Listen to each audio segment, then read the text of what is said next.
Selamat datang di Ruang Tanpa Nama. Kali ini kita akan membahas kesadaran dan frekuensi, bahasa rahasia semesta. Apa jadinya kalau aku bilang, kamu bukan kamu, dan semua yang kamu kejar hanyalah bayangan dari sesuatu yang lupa kamu sadari. Tunggu sampai akhir. Aku akan buka sedikit tirainya. Sebelum ada waktu, ada yang menyadari waktu. Sebelum ada kata, ada yang mendengar diam. Sebelum ada aku, ada sesuatu yang mengamati kemunculan aku. Itulah kesadaran. Ia bukan bagian dari dunia, tapi dunia lahir di dalamnya. Kesadaran bukan pikiran, bukan ingatan, bukan emosi. Ia bukan suara di kepala, bukan gambar di hati. Kesadaran adalah ruang. Ruang yang menampung segalanya, tanpa menolak, tanpa melekat, tanpa menamai. Kita sering salah mengira bahwa kita adalah isi dari pikiran kita, bahwa kita adalah cerita tentang diri, bahwa kita adalah luka yang diwariskan, atau harapan yang diciptakan. Padahal, di balik semua itu, selalu ada yang diam, yang tidak berubah sejak awal, yang mengamati semuanya, seperti langit memandang awan. Kesadaran tidak terbentuk oleh masa lalu, tidak tergantung pada masa depan, tidak menua bersama tubuh, tidak pudar bersama nama. Ia hanya menyala, diam-diam, menjadi saksi dari segalanya tanpa pernah terlibat langsung, dan justru disitulah keajaibannya. Karena dari kesadaranlah, segala hukum spiritual bekerja. Hukum tarik-menarik hanya bisa terjadi karena ada yang sadar sedang menarik. Hukum vibrasi hanya bermakna karena ada yang mengamati getaran itu. Kesadaran adalah hukum paling awal dan paling akhir. Tanpanya tidak ada doa yang sampai, tidak ada makna dalam peristiwa, tidak ada penjelajah dalam pencarian. Kesadaran tidak bisa dipelajari, karena ia lebih tua dari pengetahuan. Ia tidak bisa dimiliki, karena ia bukan benda. Ia adalah kamu, yang tersisa setelah semua identitas runtuh, yang muncul saat kamu berhenti berusaha jadi siapa-siapa. Kesadaran tidak butuh penjelasan, ia hanya butuh diingat kembali. Seperti rumah, yang sebenarnya tidak pernah kamu tinggalkan, hanya tertutup kabut. Dan ketika kabut itu menghilang, kamu tak perlu mencari apapun lagi. Karena ternyata, kamu tidak pernah pergi dari dirimu sendiri. Lalu, ketika kamu diam di dalam kesadaran, kamu mulai mendengar bahasa lain. Bahasa yang tidak diucapkan. Bahasa yang tidak bisa dibohongi. Bahasa, frekuensi, semesta tidak mendengar kata-kata. Ia hanya merespons getaran. Dan getaranmu lahir dari siapa yang kamu yakini saat ini. Jika kamu merasa kekurangan, semesta pun ikut mengecil. Jika kamu merasa hancur, realitas ikut memantulkan retaknya. Tapi jika kamu bergetar dari ruang sadar, dari ruang lapang yang tidak mengemis apa-apa, semesta mulai bergetar seirama. Realitasmu mulai berubah, bukan karena kamu mengatur dunia luar, tapi karena kamu menyelaraskan dunia dalam. Jadi, bukan semesta yang mengatur nasibmu. Kamulah yang mengajarkan semesta frekuensi seperti apa yang harus ia pancarkan kembali. Dan untuk bisa sampai ke sana, kamu harus diam. Kamu harus hadir. Kamu harus pulang ke titik kosong, tempat segala getaran suci pertama kali berdenyut. Karena hanya dari situ, semesta bisa mendengarmu. Dan hanya dari situ, kamu bisa mendengar semesta. Kesadaran adalah panggung. Frekuensi adalah musiknya, tapi kamulah sang komposer. Mereka bilang, jadilah versi terbaik dari dirimu sendiri. Tapi siapa yang menentukan versi terbaik itu? Apakah suara yang kamu dengar yang benar-benar milikmu? Atau gema dari masa lalu, yang kamu warisi tanpa sadar? Setiap label, pintar, gagal, baik, spiritual, modern, sadar, hanyalah baju, dan baju bisa dilepas. Tapi kita lupa bahwa sebelum kita mengenakan semua itu, kita sudah ada. Sebelum ada nama, kita sudah sadar. Sebelum ada keinginan kita sudah utuh. Lalu siapa yang berpikir ketika kamu diam? Siapa yang menyimak gelombang ide yang datang dan pergi seperti burung di langit bening? Bukan pikiranmu, tapi yang menyaksikan pikiran itu. Itulah ruang sejati. Kamu bukan isi kepalamu. Kamu bukan rasa hatimu. Kamu adalah langitnya, yang luas, yang menampung semuanya tanpa jadi apa-apa. Dan justru karena tidak menjadi apa-apa, kamu bisa menjadi segalanya. Orang bijak bilang, jalan pulang itu bukan jalan naik, bukan juga jalan turun, tapi jalan diam. Diam bukan berarti kosong, tapi penuh. Seperti tanah yang menumbuhkan segalanya, tanpa pernah pamer bahwa ia sumbernya. Kita hidup di dunia yang suka gaduh. Gaduh dalam bicara, gaduh dalam citra, gaduh dalam pencitraan ke dalam. Tapi kedalaman tidak pernah lahir dari kegaduhan. Ia lahir dari sunyi yang kau peluk dengan utuh. Dan saat kamu benar-benar sunyi, bukan sunyi yang sepi, tapi sunyi yang penuh, kamu mulai menyadari, kamu tak perlu menjadi sesuatu untuk merasa cukup. Cukup karena kamu hadir, karena kamu sadar, karena kamu ada. Dan dari situ, semesta mulai bekerja. Bukan karena kamu memintanya, tapi karena kamu tak lagi menghalanginya.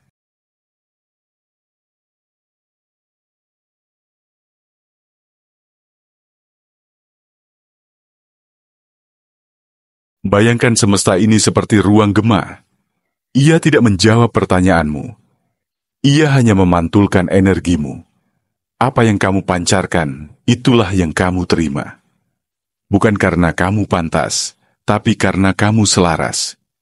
Jadi pertanyaannya bukan, apa yang harus aku lakukan untuk mendapatkannya? Tapi, siapa aku saat ini, sehingga itu datang padaku? Semesta tidak bisa ditipu oleh afirmasi, jika di dalam dirimu masih penuh penyangkalan. Ia tidak membaca kalimat, ia membaca getaranmu. Kamu bisa bilang, aku damai. Tapi kalau di dalam masih berisik, semesta akan menjawab kebisingan itu. Inilah hukum resonansi. Kamu tidak menarik realitas dari keinginanmu, tapi dari siapa kamu saat sedang menginginkan. Kamu bisa berdoa sepanjang malam. Tapi, jika kamu masih merasa kurang saat berdoa, maka yang diperkuat adalah kekurangan itu. Kuncinya bukan memaksa semesta berubah, tapi hadirlah dalam versi dirimu yang sudah selaras dengan apa yang kamu inginkan. Itu bukan manipulasi, itu penyelarasan. Kamu tidak mengejar masa depan. Kamu menjadi masa depan itu. Dan perlahan, realitas bergeser. Tanpa drama, tanpa keributan. Seperti fajar yang datang tanpa suara. Karena saat kamu damai semesta, juga tenang. Dan disitulah keajaiban menyelinap masuk tanpa perlu mengetuk.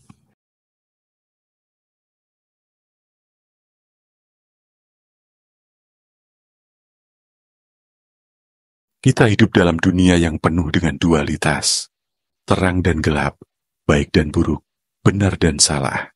Ada mereka yang bilang, yang satu lebih baik dari yang lain. Tapi apakah benar ada yang lebih baik? Ataukah semuanya saling mengisi?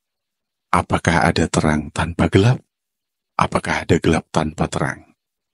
Melampaui dualitas berarti tidak memilih antara salah dan benar, melainkan menyadari bahwa kedua hal itu ada untuk memberi pelajaran.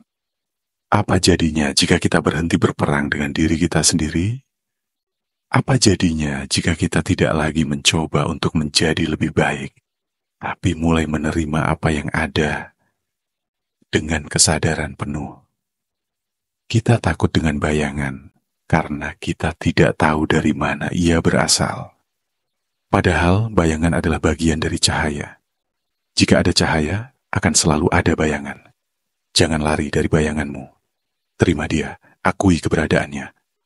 Dan kamu akan lihat, dia hanya berdiam di sana, tanpa mengganggu.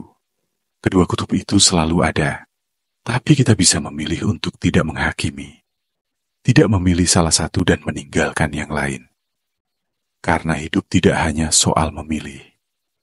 Hidup juga soal menerima apa yang datang. Saat kamu melampaui dualitas, kamu mulai melihat dunia dalam bentuk utuh. Bukan sebagai pecahan-pecahan yang perlu diperbaiki, tapi sebagai keindahan yang penuh dengan pelajaran. Gelap dan terang sama-sama bagian dari kisah yang sama. Tanpa gelap, kita tidak akan tahu bagaimana rasanya terang. Tanpa malam, kita tidak akan menghargai datangnya fajar. Jadi, apa yang kamu pilih? Melawan atau menerima? Berperang dengan bayangan atau berdansa dengannya? Kesadaran datang bukan dengan menghapus dualitas, tapi dengan menyatukan keduanya dalam keseimbangan. Dan ketika itu terjadi, keajaiban tidak lagi terjadi di luar sana. Ia terjadi di dalam diri kita. Dalam pemahaman kita bahwa segala hal, baik dan buruk, hanyalah bagian dari kesatuan yang lebih besar. Dan kita adalah bagian dari kesatuan itu. Penerimaan adalah kekuatan terbesar yang kita miliki. Namun, kita sering lupa betapa kuatnya hal itu. Kita berlari mencari perubahan, sementara yang kita butuhkan adalah penerimaan terhadap diri sendiri. Tapi kenyataannya, kita hanya perlu berhenti sejenak dan menyadari, kita sudah utuh sejak kita pertama kali bernapas. Perubahan terjadi bukan karena kita mengejar sesuatu, tapi karena kita menerima apa adanya. Ketika kita menerima diri kita yang paling rapuh, yang paling terguncang, kita membuka pintu bagi transformasi sejati. Penerimaan bukan berarti menyerah, bukan berarti berhenti berusaha. Penerimaan berarti kita menghargai proses yang telah kita jalani, tanpa merasa harus menjadi sesuatu yang lebih besar dari diri kita saat ini. Saat kita mulai menerima ketidaksempurnaan kita, sebenarnya kita mulai membuka ruang bagi kebesaran. Bukan karena kita lebih hebat, tapi karena kita sudah cukup sebagaimana adanya. Diri kita bukan beban, bukan juga penjara. Diri kita adalah kebebasan yang belum sepenuhnya kita sadari. Dan saat kamu sadar akan kebebasan itu, transformasi bukanlah hal yang perlu ditakuti. Transformasi datang dengan lembut, seperti aliran air yang memahat batu, bukan karena kekuatan luar biasa, tapi karena kesabaran. Kita tidak perlu mengubah diri kita menjadi sesuatu yang lain. Yang kita perlukan adalah membiarkan diri kita menjadi diri kita sendiri. Kita sering bicara tentang menerima, tentang berdamai, tentang ikhlas, tapi menerima bukan berarti kita telah selesai. Menerima hanya membuka pintu pertama, karena di balik penerimaan, ada sesuatu yang lebih gelap, lebih pekat, yang selama ini diam-diam kita hindari. Namanya adalah ketakutan. Tebak, dari mana ketakutan itu berasal? Mungkin kamu akan bilang, dari trauma. Dan aku tidak akan menyangkal itu, karena trauma bukan hanya luka lama. Ia adalah memori yang belum selesai, yang kita ulang setiap kali ada hal baru datang. Ia adalah bayangan yang tetap tinggal, meski cahaya sudah menyapa kita berkali-kali. Kita bukan hanya menghindar dari ketakutan, kita bahkan mempersiapkannya. Kita bangun benteng di dalam pikiran. Kita siapkan skenario terburuk. Kita hafalkan luka sebelum luka itu benar-benar datang. Seolah dengan begitu, sakitnya bisa kita kendalikan. Tapi ketahuilah, ketakutan tidak pernah benar-benar datang dalam bentuk yang kita bayangkan. Ia datang diam-diam, lewat jalan yang tidak kita duga. Dan saat ia datang, benteng-benteng itu justru menjadi penjara bagi kita. Kita bilang, aku hanya realistis. Padahal diam-diam, kita sedang memenjarakan diri. Kita bilang, aku hanya mempersiapkannya. Padahal sebenarnya, kita sedang menolak untuk menerima kedatangannya. Kita tidak sadar, dengan mempersiapkannya, kita justru menyulamnya lebih dalam. sebelum semesta sempat mengujinya. Apakah kamu sadar? Kita takut gagal sebelum mencoba. Kita takut kehilangan sebelum memiliki. Kita hidup dalam drama yang belum ditulis, diperankan oleh bayangan kita sendiri. Dan yang menyedihkan adalah semakin kuat benteng kita, semakin dalam rasa sepi yang tak bisa ditembus siapapun. Apakah kita pernah bertanya ke dalam, kenapa hidupku terasa hampa? Kenapa tidak ada yang benar-benar bisa masuk? Mungkin jawabannya sederhana. Karena kita menutup semua pintu sebelum seseorang sempat mengetuknya. Ketakutan bukan datang untuk menghancurkanmu. Ia datang untuk menunjukkan bagian mana dari dirimu yang belum kamu akui keberadaannya. Dan mungkin satu-satunya cara untuk benar-benar mengakuinya adalah dengan membiarkan benteng itu runtuh. Bukan agar kita hancur, tapi agar cahaya bisa masuk. Dan kamu tahu apa yang lebih halus dari itu? Ketika kita akhirnya memiliki sesuatu, yang datang bukan rasa syukur, tapi ketakutan yang baru. Ketakutan, kehilangan. Setelah kita mencintai, datang pikiran. Bagaimana kalau ia pergi? Setelah kita merasa cukup, hadir bayang-bayang. Berapa lama ini akan bertahan? Setelah kita punya keberanian, muncul bisikan. Apa aku bisa mempertahankan ini semua? Inilah ketakutan yang tidak datang saat kita kosong, tapi justru saat kita penuh. Saat kita telah menggenggam dan takut kehilangan genggaman itu. Padahal untuk menerima sesuatu yang baru, kamu harus membuka genggamanmu. Ini bukan kewaspadaan. Ini adalah kecemasan yang kita pelihara dalam diam. Kita berjalan di atas kebahagiaan, tapi dengan kepala yang menunduk, selalu siaga pada bayangan kehilangan. Kita bilang, aku hanya tidak ingin terluka lagi. Tapi sebenarnya, kita sedang tidak mengizinkan diri untuk benar-benar bahagia. Karena di dalam kepala kita, bahagia terlalu mahal untuk dibiarkan tinggal lama. Kita hidup seperti orang yang takut hujan, padahal langit sedang cerah. Kita siaga, kita kuat, kita tangguh, tapi kita juga lelah karena terus-menerus berjaga sampai kita lupa untuk menikmatinya. Dan mungkin itu cara paling halus untuk kehilangan sesuatu, dengan tidak pernah benar-benar hadir di dalamnya. Kalau kamu mencintai, cintailah. Kalau kamu bahagia, nikmatilah. Kalau kamu utuh, izinkan dirimu percaya bahwa tidak semua yang indah akan lenyap. Bukan karena kamu kuat, tapi karena hidup tidak akan menunggumu siap. Tapi tunggu dulu. Apa kamu sadar bahwa ketakutan itu bukan musuh? Ia tidak datang untuk merusakmu. Ia datang karena ia tahu kamu sudah cukup kuat untuk menemuinya. Ketakutan adalah bagian dari keberanian. Tanpa rasa takut, keberanian hanyalah kesombongan kosong. Dan kamu yang sedang mendengarkan ini sekarang, bukan orang yang takut. Kamu adalah orang yang sedang belajar untuk tidak terus dikendalikan oleh rasa takut itu sendiri. Tapi masalahnya, selalu ada bisikan. Kamu cuma terlalu percaya diri. Hidup nggak semudah itu. Kamu belum tahu aja rasanya nanti gimana. Dan di sanalah kita goyah. Bukan karena dunia terlalu kejam, tapi karena kita terlalu sering meminjam suara orang lain untuk meragukan langkah kita sendiri. Bayangin gini, kamu sudah mau melangkah, sudah berani membuka hati, sudah siap mencoba, tapi tiba-tiba suara kecil di dalam kepala berkata, apa kamu yakin? Apa kamu pantas? Dan pertanyaan-pertanyaan itulah yang seringkali membuat kita menutup pintu, padahal baru saja mulai membuka jendela. Ketakutan, pada akhirnya, bukan soal apa yang akan terjadi, tapi tentang apa yang kita percaya tentang diri sendiri. Jadi jika kamu bertanya, bagaimana caranya mengalahkan rasa takut? Jawabannya bukan mengalahkan, tapi mengizinkan. Izinkan dia hadir. Dengarkan ia. Tanya apa yang ingin ia ajarkan.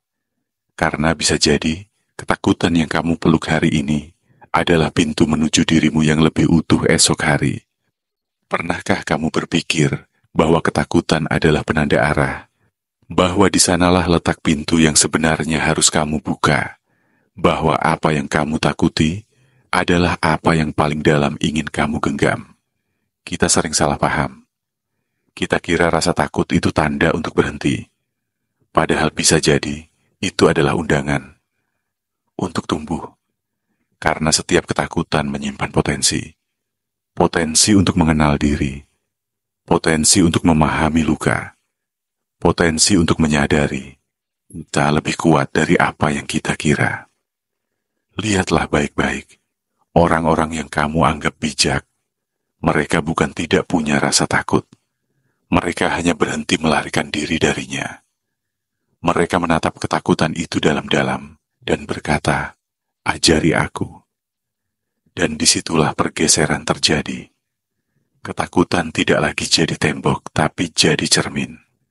Cermin yang menunjukkan bagian-bagian diri yang selama ini kita tolak, kita tutupi, kita anggap lemah. Tapi di balik itu semua, di balik rapuhnya kamu, di balik cemasmu yang diam-diam, ada cahaya yang perlahan tumbuh. Dan inilah yang paling penting. Ketakutan tidak bisa kita hilangkan, tapi ia bisa berubah bentuk, menjadi keberanian yang lembut, menjadi keyakinan yang tenang, menjadi kebijaksanaan yang tidak lagi butuh pengakuan. Saat kamu bisa duduk bersama rasa takutmu, tanpa perlu melawannya, tanpa perlu menyembunyikannya, kamu sudah tidak lagi dikendalikan olehnya. Dan disitulah kebebasan lahir. Bukan saat semuanya pasti, tapi saat kamu tahu bahwa bahkan dalam ketidakpastian, kamu tetap bisa berjalan, kamu tetap bisa mencintai, kamu tetap bisa merasakan, kamu tetap bisa menjadi manusia sepenuhnya. Dan pada akhirnya, setelah semua ketakutan kita buka, setelah semua luka kita dengarkan, kita sampai pada satu titik yang hening, bukan karena semuanya selesai, tapi karena kita berhenti melawan, berhenti menolak rasa, berhenti lari dari bayangan diri sendiri. Di titik inilah, kita tidak lagi butuh jawaban. Kita tidak lagi sibuk mencari pembenaran. Kita duduk, diameter dan mengizinkan diri kita untuk ada. Inilah bentuk penerimaan yang sejati, bukan penghapusan luka, tapi kedewasaan untuk memeluknya. Kita tidak butuh sempurna untuk merasa damai. Kita hanya butuh satu hal, keberanian untuk hadir. Hadir di dalam rasa takut, hadir di dalam cinta, hadir di dalam kehilangan, hadir di dalam kebingungan, dan tetap berkata, "Aku masih di sini." Karena hidup bukan soal menghilangkan rasa sakit, tapi soal menjadi cukup lapang untuk menampung semuanya tanpa kehilangan diri. Dan saat kamu bisa melakukan itu, saat kamu tidak lagi memusuhi gelap, maka kamu akan temukan satu hal yang selama ini kamu cari, kehadiranmu sendiri. Itu saja, sesederhana dan sedalam itu.